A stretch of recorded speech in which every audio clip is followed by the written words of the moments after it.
Sí.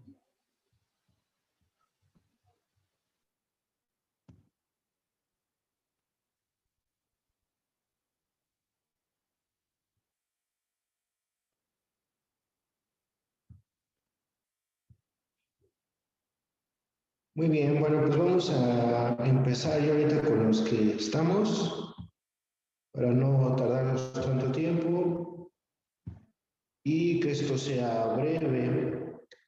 Bueno, pues ahorita lo que vamos a ver, acabamos de mencionar el tema de anatomía del sistema nervioso central, que digo fue bastante resumido, muy práctico, muy conciso. Y ahora nos vamos a enfocar entonces a la fisiología del sistema nervioso central. También en cuanto a este tema, bueno, pues intenté también hacerlo lo más breve, conciso, sin tanto rollo, con la finalidad de que sea entendible. Y bueno, pues en cuanto a generalidades, por así decirlo, del sistema nervioso central, bueno, pues vamos a tener que el sistema nervioso va a ser totalmente excitable, ¿no? De forma eléctrica, o sea, va a tener cierta excitabilidad eléctrica, que aquí prácticamente por medio de esta excitabilidad, pues se van a llevar a cabo prácticamente todos los impulsos nerviosos eléctricos que pueden ser desde la corteza a la médula o viceversa, ¿ok? Entonces, el sistema nervioso es excitable, tiene conducción. Esto quiere decir que va a generar un impulso nervioso que se le llama potencial de acción para que esto se propague de un punto al siguiente punto de la membrana plasmática y posteriormente a través de los canales iónicos de la membrana. Entonces, el sistema nervioso conduce, el sistema nervioso es excitable, por así decirlo, y también tiene la propiedad de que tiene cierto grado de plasticidad. Quiere decir que es la capacidad para cambiar sobre la base de la experiencia, modificando sus patrones de conexión sináptica para modificar sus rutas de interconexión. Esto quiere decir que el sistema nervioso central aprende, ¿no? Por ejemplo, si nosotros ya tuvimos una mala experiencia con un estímulo de calor, por ejemplo, bueno, pues el sistema nervioso va a aprender de que si tú nuevamente estás expuesto a este estímulo de calor, prácticamente tú ya no vas a volver a tocarlo o acercarte lo menos que se pueda. Entonces, eso quiere decir que tiene capacidad para cambiar, tiene cierta experiencia o cierta memoria para los ciertos patrones pues de conexión en este caso. Entonces, la célula principal de todo el sistema nervioso central, la madre de todo esto, se le llama neurona. Estas neuronas van a ser las células principales que van a estar llevando a cabo prácticamente todas las funciones del sistema nervioso central. Estas se van a encontrar prácticamente todas las estructuras, desde el encéfalo, la médula, los ganglios. Tienen la característica de que tienen una membrana plasmática excitable, que es lo que les mencionaba para la estimulación de todos los el envío de toda la información y todos los estímulos. Conduce los impulsos nerviosos de una neurona a otra con la finalidad de que, bueno, pues lleguen a su objetivo común, que en este caso son las fibras musculares de las placas motoras, o que llegue a las placas sensitivas, dependiendo del tipo de neurona o el tipo de información que se lleve a cabo. Entonces, la célula principal del sistema nervioso central es la neurona. Ahora, el tamaño y forma de las neuronas van a variar desde muy pequeñas de 4 micras hasta la más grande de 135 micras. Generalmente, la neurona tiene una única desventaja, que las neuronas prácticamente no van a ser capaces de reproducirse ni de dividirse. O sea, todos los individuos, desde el momento que nosotros nacemos, por así decirlo, la cantidad de neuronas que se hayan plasmado en nuestra formación, esa es prácticamente la cantidad de neuronas con las que vamos a permanecer. No se van a multiplicar, no se van a reproducir, no se van a dividir, ¿ok? Por ejemplo, a comparación de las células intestinales del enterocito, por ejemplo, los enterocitos sí tienen la capacidad de reproducirse, de formar más enterocitos, de formar más vellosidades a comparación de la neurona. Es su única desventaja, que no se reproduce ni se divide.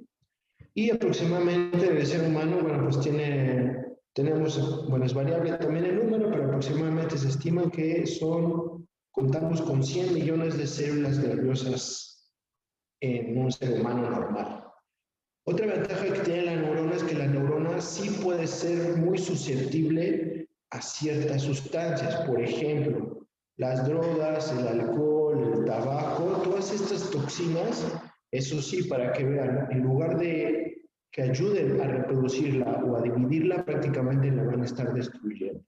Entonces, esa es otra desventaja de la neurona, que se mueren fáciles y a la vez no se multiplican y no se van a reproducir.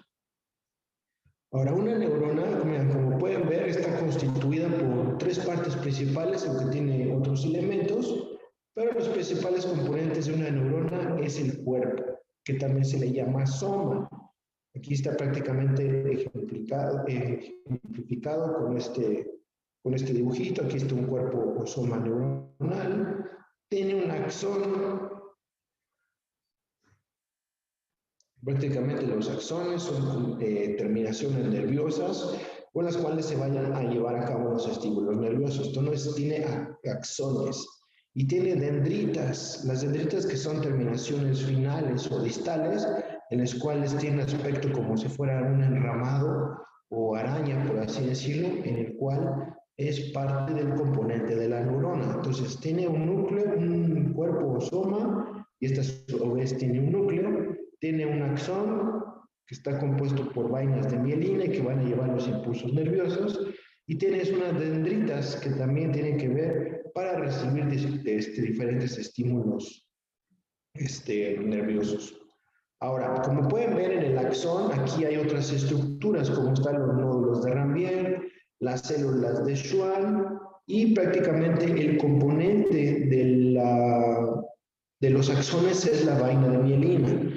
La vaina de mielina es muy importante, ya que se necesita que esta vaina esté íntegra para que se lleven a cabo los impulsos nerviosos. Por ejemplo, es la que va a llevar prácticamente la información de todo. Hay ciertas patologías o enfermedades en las cuales esta vaina de mielina ya sea se va a destruir de forma aguda, por ejemplo en el síndrome de Guillain-Barré, o de forma crónica y progresiva, por ejemplo en una esclerosis múltiple. Entonces son diferentes patologías que te van a afectar la vaina de mielina. Entonces vean, si esta vaina de mielina, si la comparamos con una carretera que nos va a dar la comunicación a diferentes áreas, bueno, pues si esa carretera o esa vaina de mielina no va a estar íntegra, entonces la información no va a llegar de forma adecuada, y es por eso que se presentan las patologías, ¿ok? 2 ejemplos son los que les acabo de mencionar, que los vamos a ver posteriormente con más calma a lo largo del curso. Entonces, estos son los componentes de una neurona. Ahora, existen diferentes tipos de neuronas. Por ejemplo, según el tamaño de las prolongaciones pequeñas o prolongaciones largas.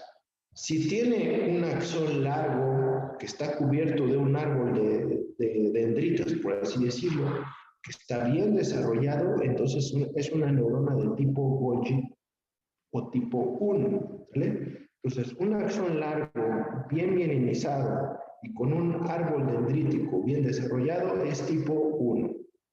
Según el tamaño tipo 2 o Golgi, estos tienen un axón mucho más corto, ¿ok? Las tipo Golgi 2 se van a encontrar generalmente en células de la corteza cerebral y del cerebelo. Y las tipo 1 o con axón largo se van a encontrar generalmente en las neuronas motoras de las astas anteriores de la médula espinal, en neuronas piramidales de la corteza, en las células del Purkinje a nivel del cerebelo. ¿Okay? Entonces, tipos de neuronas según el tamaño: 1, axón largo; 2, axón corto. Punto. Ahora, según la polaridad, las neuronas también se pueden dividir en multipolares o unipolares. Multipolares significa que va a tener un axón pero van a tener 2 o más dendritas. Grupos prácticamente se van a encontrar en las neuronas motoras de tipo internuncial, en los cuales van a tener la comunicación entre neuronas sensitivas y motoras, ¿ok? Entonces, según polaridad, puede ser multipolares, que tiene un axón y 2 o más dendritas. Aquí está el ejemplo de una neurona multipolar, ¿ok? Como pueden ver, hay muchísimas dendritas. Hay un árbol ahí de ramificaciones que corresponden a las dendritas. Ahora, siguiendo con la polaridad, puede ser unipolar, los cuales únicamente tienen una sola prolongación, son más raras, generalmente se encuentran estas en etapas embrionarias y en los fotorreceptores del ojo, ¿ok? Y las bipolares, que tienen un axón y una dendrita, bueno, pues estos se van a encontrar en la retina, en ganglios vestibulares, cocleares, que corresponden al octavo par, así como en el epitelio olfatorio, ¿ok? Entonces, según su polaridad, pueden ser multipolares, unipolares, que son estas, y bipolares, ¿ok? Entonces, estos son los ejemplos de las dendritas según su polaridad. Ahora, esta clasificación sí es importante porque según su función, sí va a haber dendritas largas, que digan neuronas cortas, largas, multibipolares, pero esto sí es importante. Las neuronas también pueden ser motoras y sensitivas. Esto tiene que ver con la función, ¿ok? Las motoras. Generalmente este tipo de neuronas pues son multimotoras, multipolares que digan, reciben la información como impulsos que integran desde las regiones de las dendritas y el soma y las emiten prácticamente a las glándulas, a los músculos y prácticamente llevan toda esta información que tiene que ver con la función motora o de movilidad. Y las sensitivas prácticamente se van a encontrar a nivel del sistema nervioso periférico, a nivel de los ganglios raquídeos, emiten una proyección larga con todo el aspecto de un axón. Generalmente este tipo de vía sensitivo va a recorrer una vía aferente, ¿ok? A comparación del motor, que va a ser una vía eferente, ¿ok? Entonces, vía eferente es motora, vía aferente con A es prácticamente sensitiva. Estas son las neuronas de acuerdo a la función, que eso es importante. Otros tipos de neuronas que tienen que ver con función son las interneuronas, o también llamados internunciales, en los cuales estas prácticamente se van a encontrar en todo el sistema nervioso central y estos van a ser el enlace o la comunicación entre las sensitivas y las motoras. Van a ser como el centro de comunicación, por así decirlo, ¿sale? O la estación de relevo entre estos tipos de neuronas. Entonces, de acuerdo a la función, son motoras, son sensitivas y son interneuronas. Las interneuronas sirven para el relevo o para comunicación de las sensitivas con las motoras. Ahora, siguiendo con la clasificación, otros tipos de neuronas, esto es dependiendo del mediador químico en el cual se van a estar clasificando. Por ejemplo, existen neuronas colinérgicas, que son las que liberan acetilcolina, noradrenérgicas, que son las que liberan norepinefrina, dopaminérgicas, que son las que liberan dopamina, serotoninérgicas, que liberan serotonina, y GABAérgicas, que son las que liberan el GABA, ¿sale? Entonces, eso es de acuerdo al neurotransmisor que van a estar secretando. Ahora, ya dijimos que la función de la neurona, bueno, la célula principal del sistema nervioso central es la neurona. Bueno, pues las neuronas pues necesitan comunicarse, ¿no? Entonces, por lo tanto, esta red de sistemas y de comunicación se le llama sinapsis.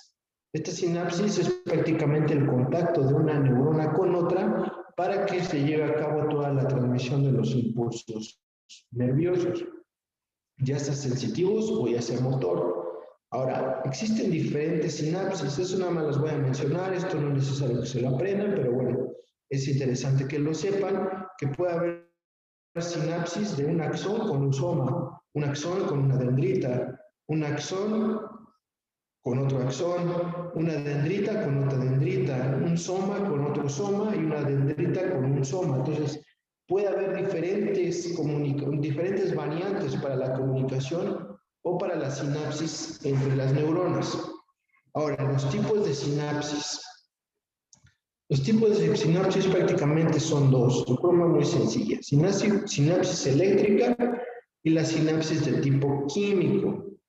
La tipo eléctrica prácticamente aquí es de forma directa. Una célula prácticamente se comunica con la otra de forma directa. No es necesario que haya un impulso nervioso, ningún fenómeno químico, ningún neurotransmisor. Prácticamente no se despolariza y la dirección es así que vertical de forma directa. La sinapsis eléctrica. Ahora, la sinapsis química, que esta es la que generalmente está en el ser humano, bueno, pues aquí se necesita de un estímulo químico, se transmite un impulso, es generado un mediador químico o un neurotransmisor, y este neurotransmisor va a difundir a través de un estrecho espacio, una hendidura, va a tener contacto con ciertos receptores, que unos van a ser presinápticos y otros postsinápticos. Y una vez que se lleva a cabo todo este ejercicio de comunicación, entonces ahí es ya cuando se lleva a cabo la sinapsis de tipo químico. ¿Okay? Entonces, vean aquí está el diagramita. Sinapsis eléctrica es la comunicación directa de una célula con la otra. ¿Okay? Aquí no hay hendidura, no hay mediadores químicos, no hay neurotransmisores. A comparación de una unión sináptica de tipo químico, en el cual hay un botón o neurona presináptica, una hendidura o espacio y una porción posináptica. Esta porción posináptica va a tener ciertos receptores que van a estar prácticamente captando los neurotransmisores que son liberados por la neurona presináptica. Aquí nosotros también a lo largo del curso vamos a ver una patología en el cual es la miastenia gravis, en los cuales este fenómeno o esta enfermedad tiene una alteración a nivel de los mediadores o de los neurotransmisores y receptores, y es por lo tanto que va a provocar los síntomas en estos pacientes. ¿Okay? Entonces, la unión sináptica química es la que generalmente se lleva a cabo en el ser humano y es la que necesita neurotransmisores. Entonces, aquí está nuevamente lo que les acabo de decir. Una sinapsis tiene un elemento presináptico o botón, una hendidura sináptica o espacio o estrecho y un elemento postsináptico que va a tener generalmente receptores. Entonces, un botón presináptico se encuentra en muchas vesículas que van a estar cargadas de neurotransmisores junto con sus organelos, mitocondrias, retículo liso, neurofibras, etc. ¿Okay? Una vez que se liberan estos neurotransmisores, bueno, pues van a estar prácticamente en la hendidura sináptica para que los receptores postsinápticos se encarguen prácticamente de captar esta información y por lo tanto se lleva a cabo el estímulo o la información nerviosa. Los neurotransmisores, como ya había dicho, van a ser la acetilcolina, que la mayor parte tiene que ver con la unión neuromuscular. Ya les dije que vamos a ver la miastenia gravis, que es una patología prácticamente de la placa. Otro neurotransmisor va a ser la dopamina, que se encuentra en la sustancia negra, que vuelvo a lo mismo, en la sustancia negra, acuérdense que se encarga de la movilidad o de lo motor. Entonces, por lo tanto, la dopamina, cuando hay exceso de dopamina, pues también puede tener condiciones como, por ejemplo, la aparición de coreas, por ejemplo, de movimientos involuntarios por el exceso de esta sustancia. Noradrenalina, serotonina, el GABA, que este es el principal neurotransmisor prácticamente inhibidor al nivel del sistema nervioso central.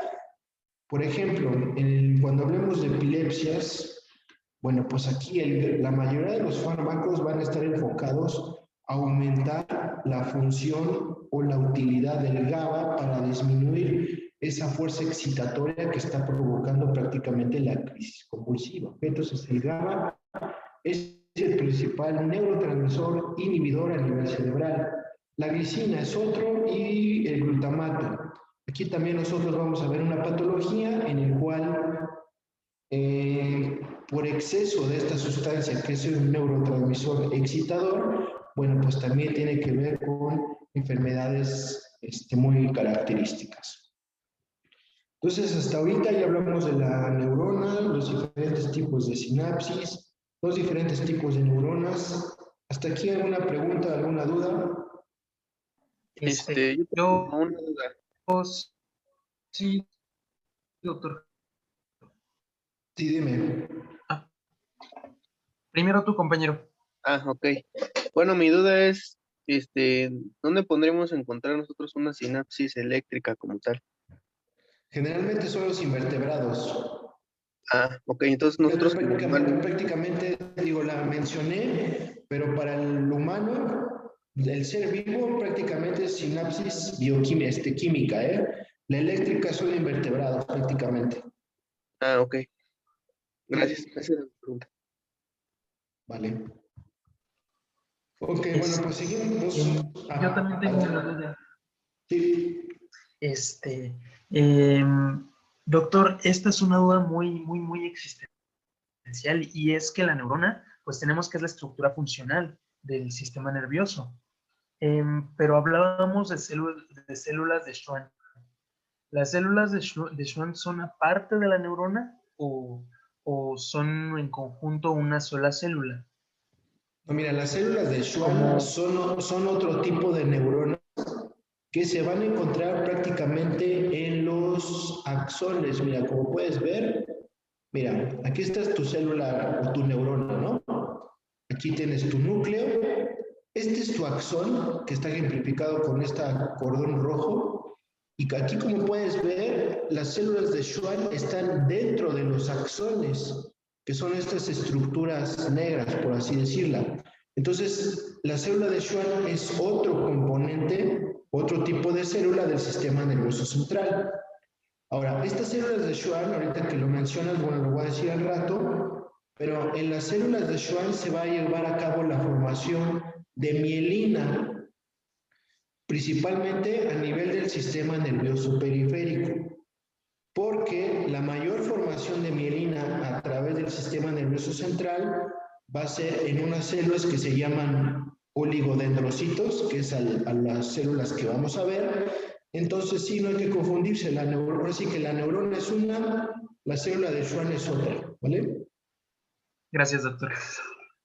Por ejemplo, ahorita que les adelanté esto, la neuroglia, aquí son otras células. Por ejemplo, como puedes ver aquí en la diapositiva, están los astrocitos, la microglia, los oligodendrocitos, las células ependimarias. Entonces, estos son otros tipos de células diferentes a las neuronas, ¿sale? Entonces, la neuroglia lo que quiere decir, o más bien lo que va a servir o la función de la neuroglia es prácticamente van a ser el esqueleto o la forma de sostén de todas estas neuronas, ¿sale? Por así decirlo.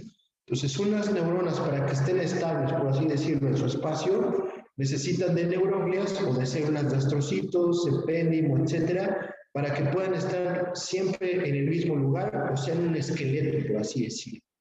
Entonces, las células de neuroglia van a ser astrocitos, oligodendrocitos.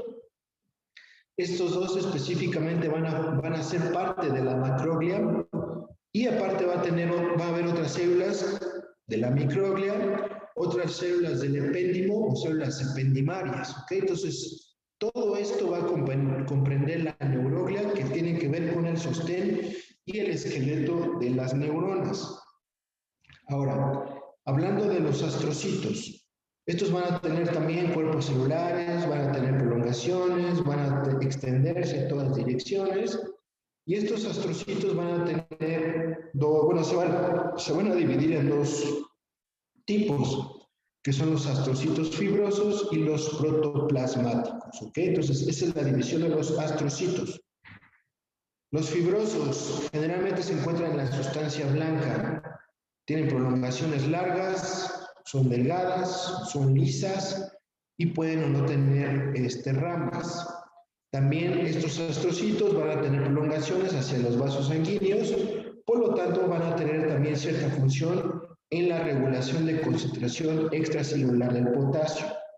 Como vamos a ver en el tema de tumores del sistema nervioso central, existen tumores que provienen del astrocito y que se le llaman astrocitomas, ¿ok? Entonces, quiero que vayan relacionando, ¿ok? Entonces, el astrocito tiene función o comunicación con los vasos sanguíneos, por lo tanto, también regulan ciertas concentraciones extracelulares de potasio. El otro astrocito, que es el protoplasmático, tiene prolongaciones más voluminosas, más ramificadas. Generalmente se encuentra en la sustancia gris, a comparación del fibroso que se encuentra en la blanca, entonces pongan atención entre cada una. También tienen unión o comunicación con los vasos sanguíneos y tiene comunicación con la superficie interna de la pía madre. Esta pía madre es una de las meninges, que es la parte más interna, que ahorita lo vamos a mencionar. Entonces, el fibroso está en la sustancia blanca y tiene prolongaciones largas y delgadas. Y el protoplasmático tiene prolongaciones más voluminosas, está en la sustancia gris, tiene contacto con los vasos sanguíneos, pero también tiene comunicación con la pía madre, ¿ok?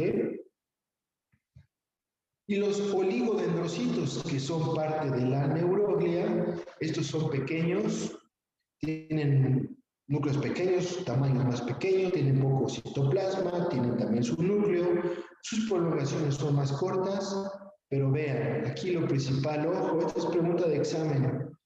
Si yo les pregunto cuáles son las células que se encargan de la producción de mielina a nivel del sistema nervioso central, la respuesta correcta es el oligodendrocito.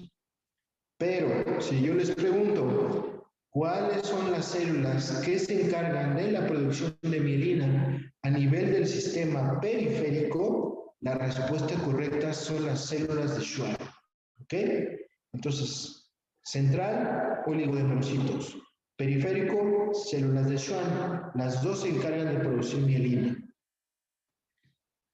Y bueno, aquí por último, pues están las figuritas de lo que les acabo de decir, algunas células de la neuroglia, como pueden ver hay algunas más pequeñas, otras más ramificadas, otras con axones más cortos, más anchos, otros más extensos, otros parecen árboles de dendritas, entonces son diferentes morfologías que van a tener cada una de estas células de la neuroglia. Ahora, ya hablamos de la macroglia. Ahora vamos a hablar de la microglia, que también son parte de la neuroglia o del sostén o del esqueleto del sistema nervioso central. La microglia son células más pequeñas, sus núcleos son pequeños, colores intensos, citoplasma escaso, pocas prolongaciones. También se van a encontrar en el sistema nervioso central, junto a los vasos, y realizan funciones de migración y fagocitosis, ¿ok?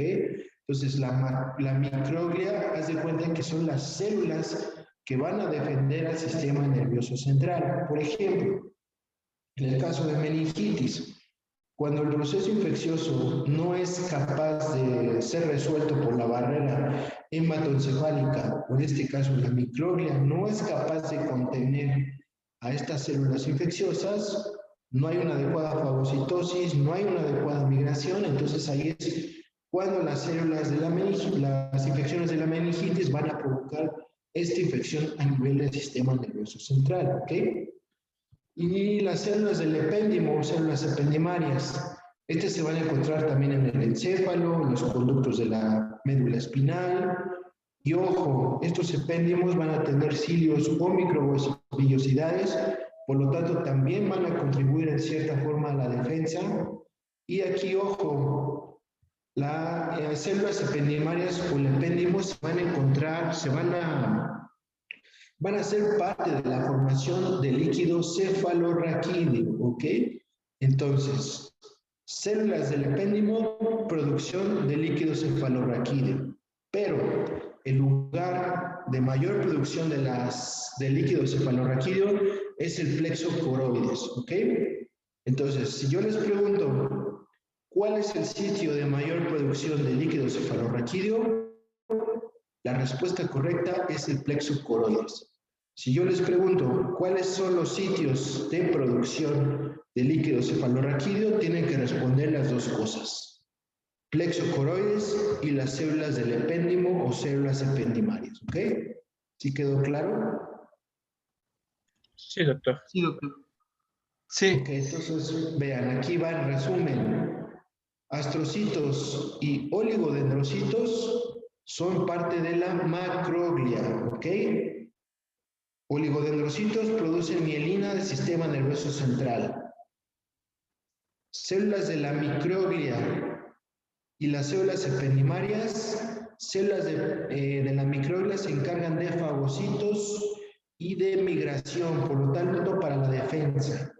Células ependimarias, también defensa, pero producción de líquido cefalorraquídeo. Vean, aquí les mencioné que estos epéndimos, estas células van a tener vellosidades o cilios que van a estar en constante movimiento, tanto para facilitar el flujo de líquido cefalorraquídeo como para barrer sustancias ahí que se encuentren, en este caso bacterias, virus, etc.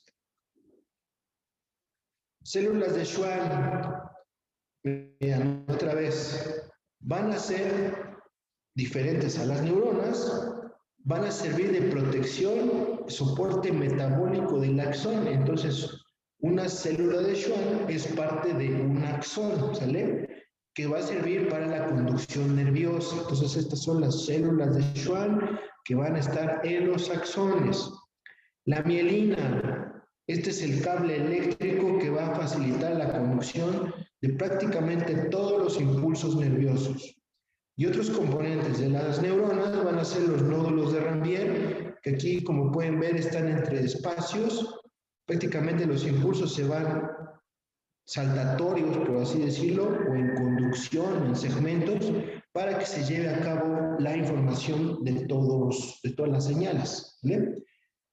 Entonces, bueno, pues hasta aquí acabamos con todas las células que son importantes en el sistema nervioso central.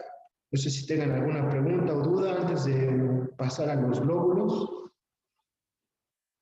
Sí, profesor, yo tengo dos. Sí.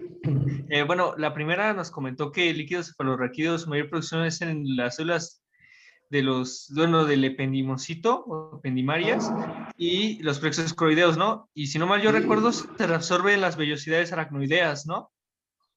Sí, también. La reabsorción del líquido, ahí, ya. Esa es la primera, es para confirmar. Y la segunda era de que encontré que el impulso nervioso tenía una velocidad de 360 kilómetros por hora aproximadamente. Obvio, excitado.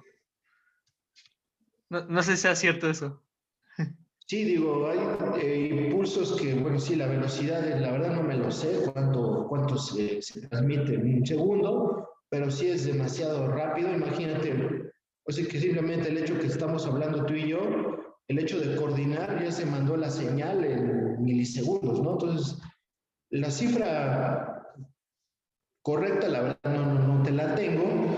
Y sí, en cuanto a tu primera pregunta de los plexos coroides, ese es el principal productor de líquido cefalorraquídeo, las células ependimarias también, pero como bien dijiste, se van a absorber también a través de los senos aracnoideos y de los otros senos laterales. Entonces, no te confundas, una cosa es producción y otra cosa es absorción, ¿sale? Sale. Ok. Bueno, pues entonces, siguiendo con algo de fisio, vamos a hablar ahora sí de los lóbulos. Ya dijimos que en anatomía que está el lóbulo frontal, parietal, occipital, temporal. Bueno, pues aquí ahora vamos a saber de qué se trata cada uno de estos. Estos sí, atención, estos lóbulos vienen en el examen, entonces apunten, graben, saquen foto, lo que quieran, pero esto sí es importante. Los lóbulos, iniciando con el frontal. El lóbulo frontal prácticamente va a coordinar las funciones de ejecución y motricidad voluntaria, o sea, los movimientos voluntarios, ¿no? Integración y expresión de la conducta emocional, o sea, todo lo cognitivo, la memoria, las emociones, tienen que ver con el lóbulo frontal. Ahora, este lóbulo prácticamente lo podemos dividir entre regiones, que es una región orbital, una región media y una región dorsolateral. que aquí está más o menos ejemplificado con este dibujito. Aquí tenemos el lóbulo frontal, esta es la primera región, que es la región medial, dorso lateral y prácticamente la lateral. Esta es una forma de diferenciarlo en segmentos acá. Aquí a esta representación o a este dibujito, como pueden ver, la cabeza está prácticamente localizada en la parte más inferior. Luego sigue la parte superior, aquí está ejemplificando una mano, una muñeca, una mano, y posteriormente la región medial está en la parte inferior. Entonces, por ejemplo, ¿qué quiere decir esto? Bueno, este dibujito se le llama homúnculo de Penfield, ¿ok? Que tiene que ver con el lóbulo frontal. Por ejemplo, nosotros tenemos un EBC, ya sea isquémico o hemorrágico, en una arteria comunicante anterior, por así decirlo, que está prácticamente irrigada por esta parte. Pues, ¿qué se imagina que va a tener como clínica este paciente? ¿A quién se le ocurre? A quien quiera contestar. Digo, no hemos visto EBC, pero un ejemplo rápido. Si la arteria coroidea anterior está más o menos por aquí, más o menos está a la altura de la extremidad, si se ve afectada, ¿tú qué problema? Así por lógica, ¿qué te imaginas que le va a pasar a ese paciente o qué clínica va a tener? ¿Podría ser una parálisis? Exactamente, va a ser una parálisis o una hemiparesia o algo sensitivo motor de esta extremidad. Si la irrigación está más o menos como a esta altura, bueno, pues también puede haber alteración sensitiva motora, pero ya aquí a la extremidad superior. Y por ejemplo, si afecta la cerebral media, que es la arteria más frecuentemente afectada, pues aquí está lo cognitivo, está la emoción. Entonces, el paciente puede ser que va a estar afásico, va a perder la memoria, va a tener abulia, etcétera. Entonces, para esto sirve, o para esto les estoy ejemplificando esto, para que le encuentren relación. Tú vas a decir, ¿para qué me sirve ese dibujo, no? Bueno, aquí te estoy ejemplificando para qué te sirve, ¿sale? Para que lo tengan en cuenta. Entonces, bueno, pues vamos a ver las áreas. Ya dijimos que hay mediales, dorsolaterales y laterales. Ahora vamos a hablar de la primaria área de Brodmann. Principal área motora está aquí. Pregunta de examen. ¿Cuál es la principal área motora y en qué lóbulo está? Área 4 de Brodmann está localizado a nivel del lóbulo frontal. ¿Ok? También va a tener otras conexiones o áreas premotoras o accesorias que van a ser el área 6 de los núcleos del cerebelo, de los ganglios basales, y también tiene que ver con el tálamo, y representa prácticamente todo lo motor, ¿ok? Entonces, área 4 de Brodmann, motor, lóbulo frontal. Ahora, esta es un área accesoria que también es motora. Esta es la número 6. Esta está localizado, tiene que ver con la circunvolución frontal ascendente. Este va a recibir conexiones del tálamo, también del cerebelo, también de los ganglios de la base. Y prácticamente tiene que ver esta vía accesoria con la fijación de movimientos de los ojos, movimientos faríngeos, de la articulación del lenguaje, de la rotación del tronco y de la cabeza. Les pongo otro ejemplo. Si nosotros tenemos un paciente con EBC o tiene un tumor en el área 6 de Brodmann, ¿qué se imaginan que va a tener como sintomatología este paciente, por ejemplo? Si tenemos en cuenta que estas son sus funciones, pues entonces, ¿qué alteración van a tener ellos?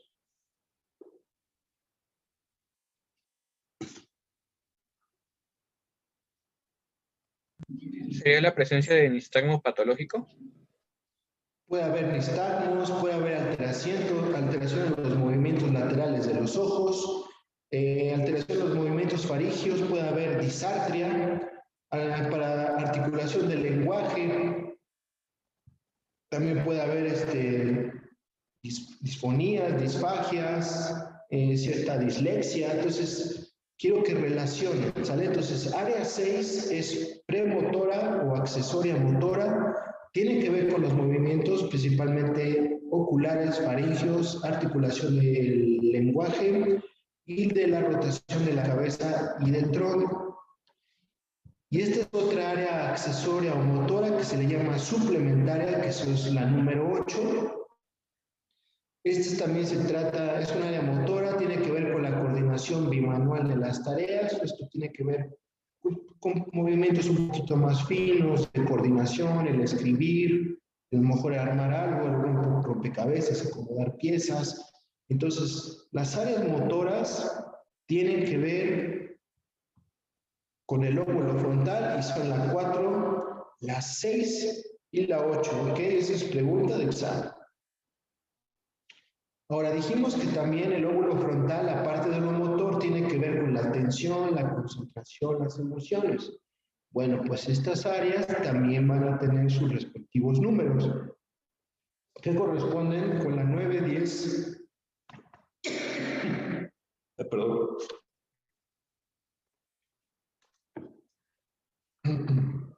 Estas áreas corresponden con la 9, la 10 y 11 de Brodmann, ¿ok?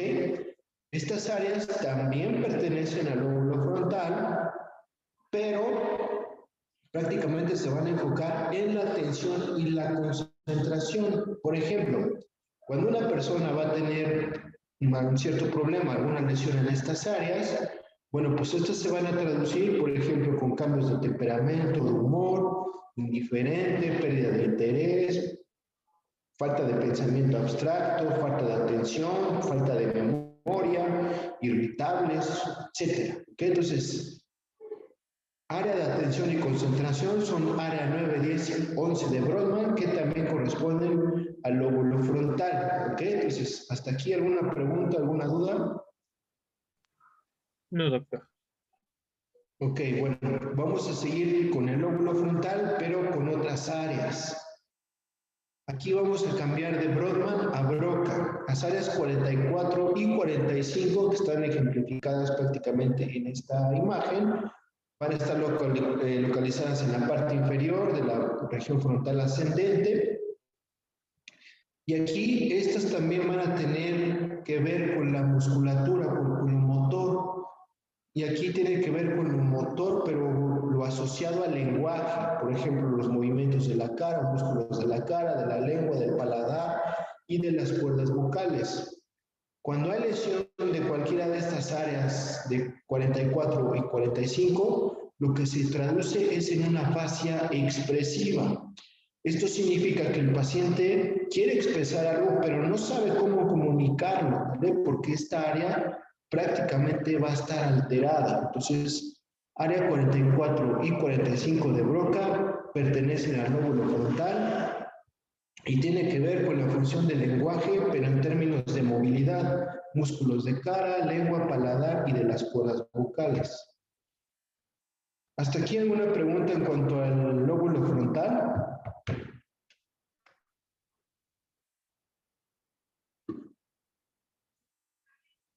Ok, bueno, pues vamos a seguir entonces con el siguiente lóbulo, que es el parietal. Lóbulo parietal. Aquí prácticamente se va a estar asociado con los sentidos del tacto, ¿ok? Esto quiere decir que va a ser lo sensorial, lo sensitivo, lo que tocamos. Este lóbulo tiene una parte importante en el procesamiento de la información somatosensorial, que van a irse prácticamente que procede de varias partes del cuerpo. El conocimiento de los números y sus relaciones y la manipulación de los objetos, ¿ok? Esto también va a tener que ver o integra parte de la memoria de experiencias pasadas. Entonces, lóbulo parietal es somatosensorial o sentido del tacto y también tiene que ver con la memoria pero remota o pasada. Ahora, al igual que el lóbulo frontal, pues también va a tener sus números, sus áreas específicas, en el cual vean, aquí está representado. Área primaria somatosensorial es la 1, la 2 y la 3, que prácticamente está ubicado en esta región. Área secundaria también somatosensorial es la prácticamente localizada con el número 40, con lo que está prácticamente en esta región. Y otra área asociativa que tiene que ver con lo sensorial va a ser la 5 y la 7, entonces prácticamente todos los somatosensorial está localizado en esta región que les estoy ejemplificando, ¿ok? Entonces, lóbulo parietal, somatosensorial, principal área o primaria es la 1, 2 y 3, accesorias 5, 7 y 40, ¿ok? Bueno, pues el área 1, 2 y 3, que es la sensorial primaria, está prácticamente ubicada inmediatamente después de la censura de Rolando, es prácticamente aquí. Recibe información desde los núcleos talámicos del lado opuesto del cuerpo y está asociada con el área motora principal y con diversas áreas corticales, ¿ok? Entonces, casi siempre va a haber asociación de lo sensitivo con lo motor, casi siempre, no va a ser algo específico de cada cosa.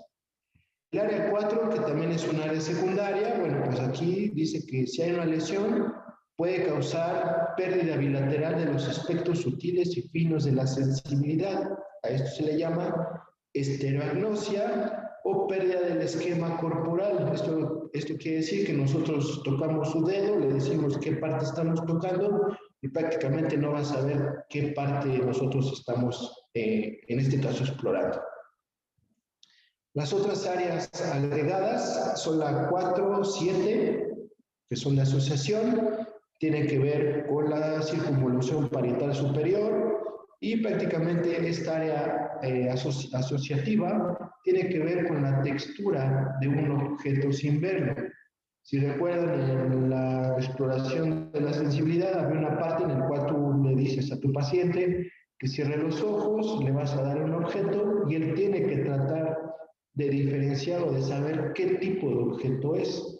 Entonces, cuando hay alteración en estas áreas somatosensitivas, pues este paciente no va a ser capaz de detectar ese objeto que nosotros le estamos mostrando.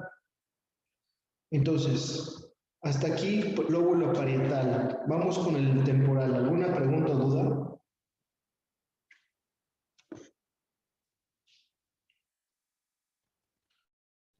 No, doctor. Ok, bueno, pues entonces seguimos. Muy bien, seguimos con el lóbulo temporal. Lóbulo temporal es prácticamente auditivo, no hay más. Es el más fácil de recordar de todos. Lóbulo temporal es auditivo, este es capaz de reconocer sonidos, tonos, su intensidad, se ubica por debajo de la cisura de Silvio, es anterior al lóbulo occipital y también va a presentar tres áreas, una auditiva primaria, una secundaria y un área de asociación o área de Wernicke, ¿ok? Entonces, estas son las áreas del lóbulo temporal, primaria, secundaria y el área de Wernicke. Ahora, la primaria, ¿cuáles son las primarias? Bueno, pues las primarias son la 41 y la 42, ¿ok? Las áreas, bueno, la área primaria, en este caso la 41, tiene que ver con la audición del sonido, pero no con el reconocer qué se está produciendo. Entonces, para eso se necesita que el área 42 también esté íntegra. Entonces, área 41 y área 42 son las principales áreas primarias de la asociación. Una permite escuchar y el otro permite reconocer, ¿ok? Entonces, siempre van de la mano. Si alguna está afectada, vas a escuchar, pero no vas a entender prácticamente nada.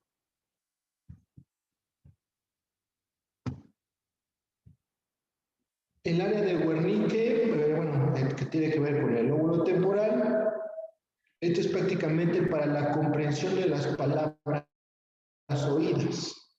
Esto quiere decir que si hay una lesión en el hemisferio dominante, prácticamente se va a suprimir el sentido de las palabras, ya que el sujeto no va a comprender lo que escucha. O sea, te va a escuchar, bueno, va a escuchar que mueves tus labios, pero como no te escucha, prácticamente no te va a entender nada. Entonces, esto es cuando está afectada el área de Wernicke.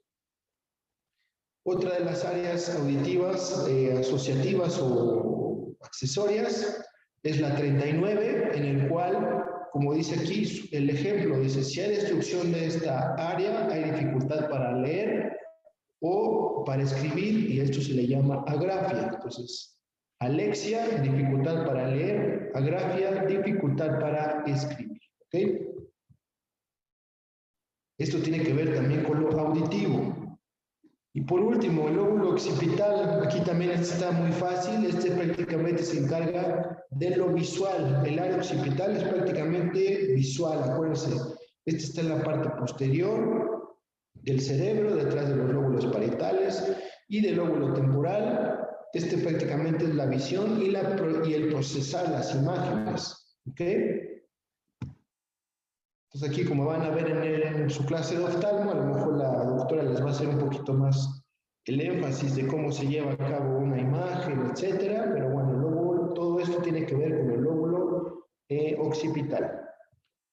El área primaria de visión es la número 17. Esta área receptora primaria, prácticamente aquí va a llegar el estímulo visual que se origina en la retina, viaja por los nervios ópticos, pasa por los cuerpos geniculados laterales y principalmente se va a reflejar a nivel del tálamo para que sea captado por lo de la situación del lóbulo occipital. La pérdida de esta área pues prácticamente origina ceguera. Su estimulación no provoca alucinaciones, sino manchas luminosas, sombras, colores, destellos, ¿ok?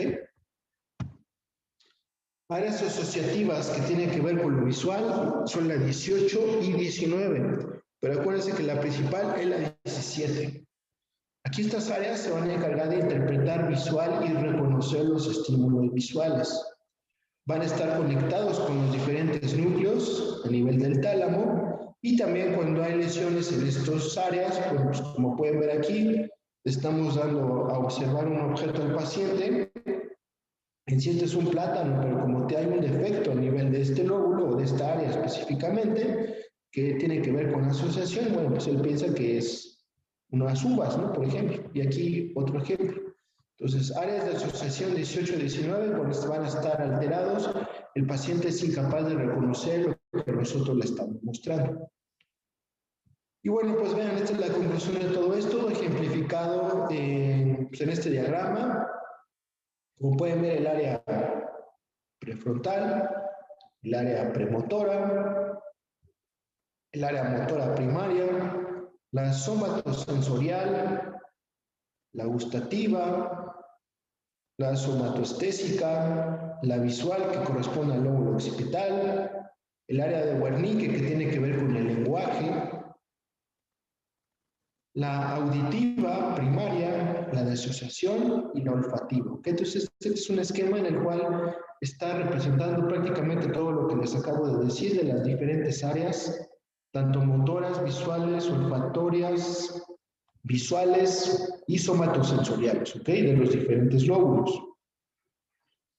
Aquí esto, bueno, lo voy a pasar rápido porque lo vimos hace ratito. Acuérdense que el tálamo y el hipotálamo van a tener funciones muy importantes en todos los niveles. Regulan temperatura corporal, regulan equilibrio hidroelectrolítico, ingesta de alimentos, regula prácticamente todo el sistema nervioso autónomo, regula la secreción de las diferentes hormonas a nivel de la hipófisis, respuestas emocionales, etcétera. Aquí, bueno, esto no lo vamos a mencionar, esto creo que ya no lo borré. A nivel del tronco del encéfalo, vean aquí la protuberancia, esto también es importante, a nivel del puente. El puente es el principal lugar donde va a llevarse a cabo el centro de la respiración, ¿ok? Aquí se lleva prácticamente el ritmo de la respiración, se regula el ritmo del latido cardíaco, el diámetro de los vasos, los reflejos de defensa, como por ejemplo son la deglución, el vómito, el hipo, la tos, el parpadeo. Pues prácticamente cuando nosotros ya tenemos alteraciones, por ejemplo un tumor que se encuentra a nivel del puente o del tronco, es prácticamente ese paciente es inoperable, no va a ser candidato a cirugía, por la localización de que aparte es muy interna. Bueno, pues fíjense nada más, o sea, la función cardíaca, respiratoria, si tú llegas a alterar estas estructuras por tratar de resecar un tumor, el paciente de todos modos va a fallecer, ¿no? Entonces, el tronco cefálico es el principal centro respiratorio que va a regularizar prácticamente todo lo que tiene que ver con el ritmo. Y, bueno, en cuanto a la dominancia cerebral, acuérdense que vamos a tener nosotros unos hemisferios, un hemisferio derecho, un hemisferio izquierdo, Generalmente la mayoría de la población a nivel mundial, la mayoría somos diestros, hay muy pocos zurdos. Esto quiere decir que para nosotros los diestros el hemisferio dominante pues es el izquierdo y viceversa, ¿ok? Y bueno, en cuanto a los hemisferios, bueno, pues cada uno va a tener, ahora sí que su función específica. Si nosotros somos diestros, pues nuestro hemisferio dominante va a ser el hemisferio izquierdo, generalmente es el hemisferio inteligente, por así decirlo, el lógico, el detallado, el intelectual, el que hace prácticamente todo lo creativo, es activo, ¿sale? Y el hemisferio derecho es todo lo contrario, la emoción, lo holístico, lo emocional, lo espiritual, lo cualitativo, lo receptivo. Entonces, es lo contrario, por así decirlo, ¿ok? Y bueno, ya nada más por último, temas diapositivas, vamos a mencionar algo de las meninges. En cuanto a las meninges, bueno, pues prácticamente son unas estructuras que van a rodear el encéfalo y la médula espinal. Prácticamente van a recubrir los huesos y van a estar envueltos por 3 membranas, que la membrana más externa de estas meninges es la dura madre. Y aquí tenemos, son 3 meninges, la externa, dura madre, intermedia, aracnoides, y la interna es la pía madre. La dura madre prácticamente es una estructura compacta, fibrosa, es la parte más externa de estas meninges, va a estar en contacto directo con el encéfalo, la médula espinal y prácticamente la bóveda craneal, y esta a su vez tiene 2 capas, interna y externa. La aracnoides, esta es una membrana avascular, esto quiere decir que no tiene vasos sanguíneos, sino que le van a estar proporcionando la dura madre y la pía madre.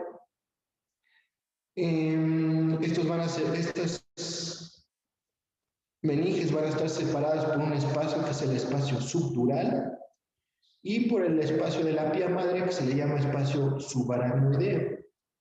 Aquí en el espacio subaracnoideo prácticamente también va a haber contenido de líquido cefalorraquídeo. Y por último, la pía madre es una capa más interna, tejido conectivo, es la que va a cubrir prácticamente el encéfalo, la médula espinal, y esta sí es totalmente vascularizada, ¿ok? La pía madre.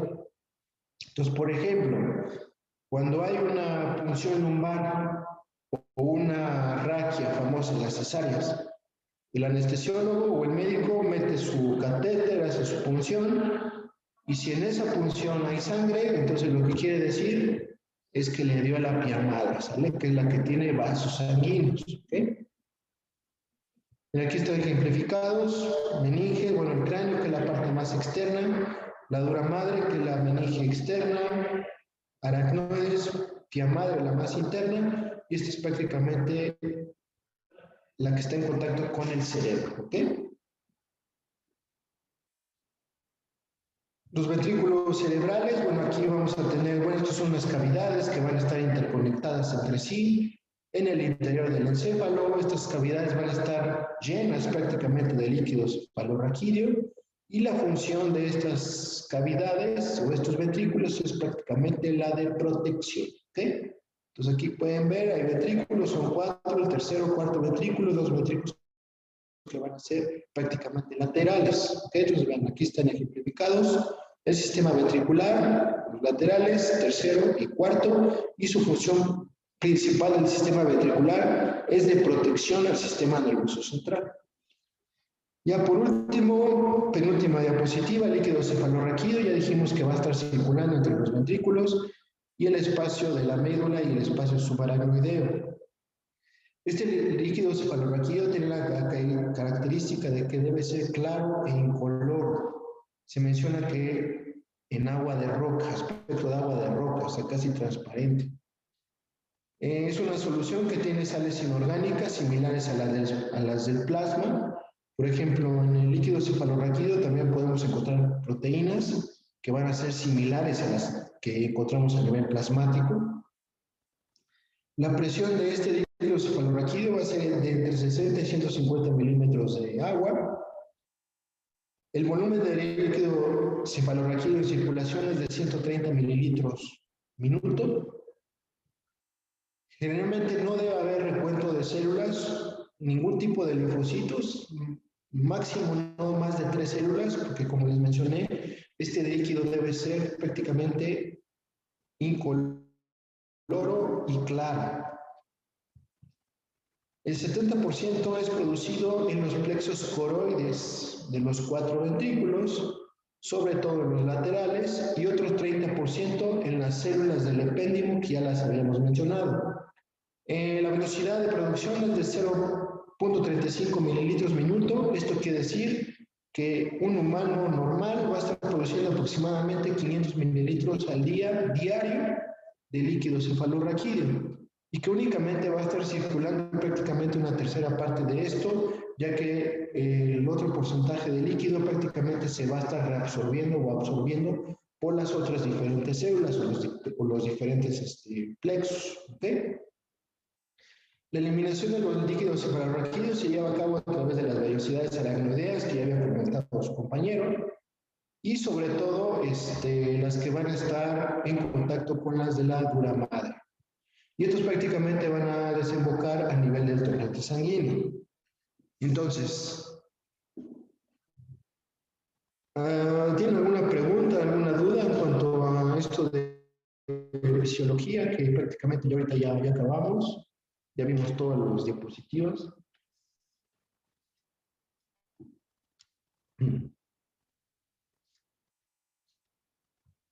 Creo que no, doctor. ¿Y todo claro? Yo una Bueno, duda. Sí.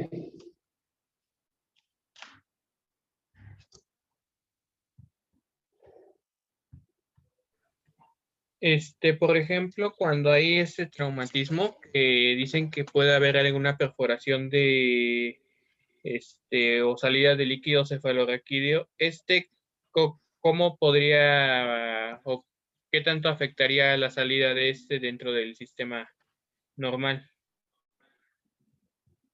Pues, mira, prácticamente un traumatismo que provoca salida de líquido cefalorraquídeo, ya sea por oídos o por narinas, ese paciente lo más seguro es que tenga una fractura de base de cráneo.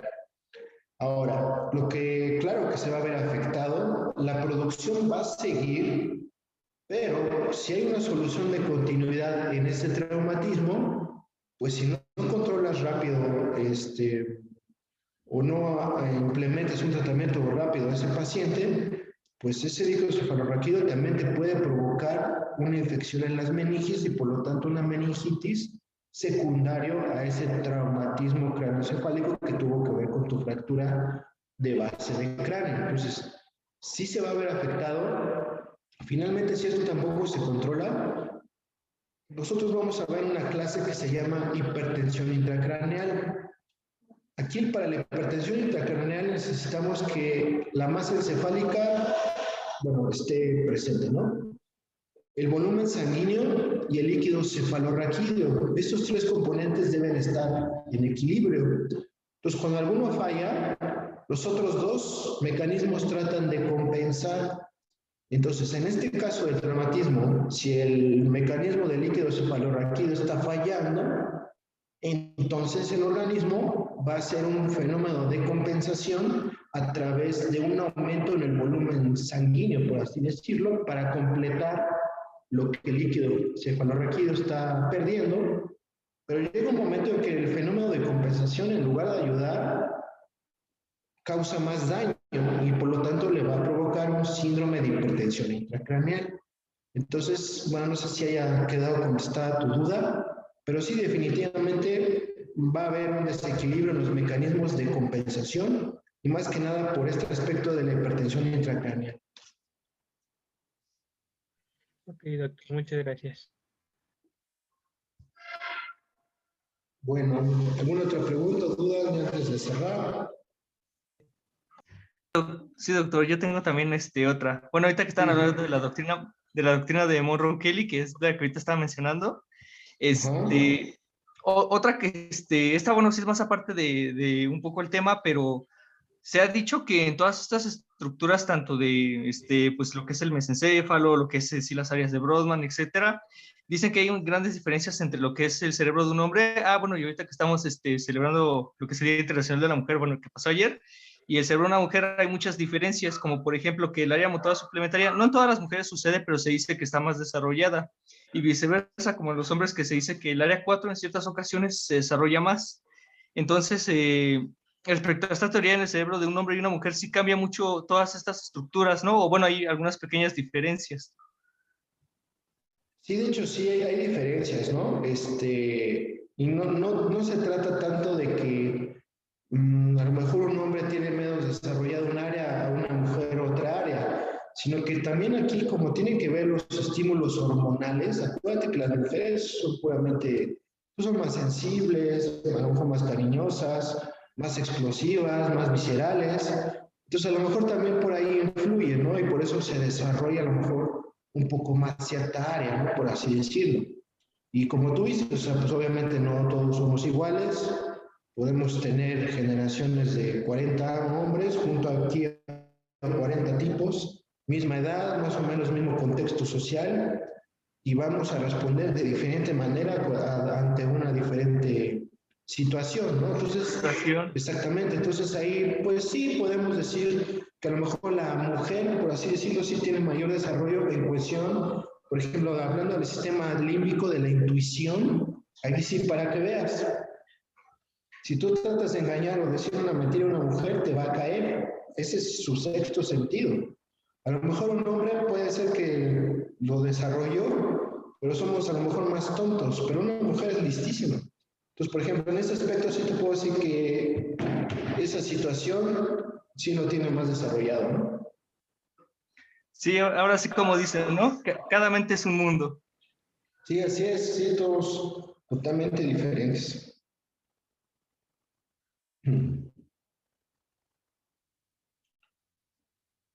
No sé, ¿hay otra pregunta o duda?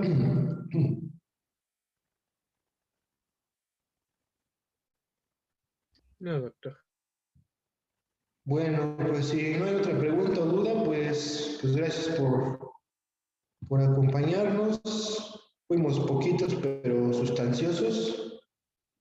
Y bueno, pues nos vemos la próxima semana, ya que se incorporen sus compañeras. El próximo tema, antes de iniciar ya con las patologías, les voy a mandar, yo creo que hoy mismo, un video por YouTube para los síndromes. Quiero que aprendan un poquito de síndromes neurológicos. Aquí vamos a ver el síndrome meningio, el síndrome motor, el síndrome sensitivo, el síndrome cerebeloso, porque quiero que aprendan a diferenciar, por ejemplo, si les llega un paciente con meningitis, que va a tener dolor de cabeza, fiebre, rigidez de nuca, Kernig-Brunskiski positivo, bueno, pues quiero que en su historia clínica pongan paciente con síndrome meningio, síndrome febril, más síndrome de hipertensión intracraneal, probable etiología, una meningitis infecciosa. O sí, así quiero que me lo describan, ¿sale? Entonces, para la próxima vamos a ver síndromes meningios y vamos a ver algo de los estudios de gabinete. Voy a mencionar nada más indicaciones de punción lumbar, indicaciones de electroencefalograma, indicaciones de tomografía, indicaciones de resonancia, punto. ¿Sale? Sí, doctor, muchas gracias. Y sí, ya después ya nos vamos con el primer tema, que creo que es hipertensión intracraneal, la primera patología. Muy bien, doctor. Vale. Entonces, al rato hago el comunicado también para que sus compañeras ya fue mucho descanso para ellas, y se pongan a trabajar y estén enteradas. Claro que sí. Sale, saludos. Pues que tenga muy buen día, doctor. Muchas gracias. Buen día, doctor. Igualmente, Doc, que tenga buen día. Cuídense bien, Hasta igual. luego.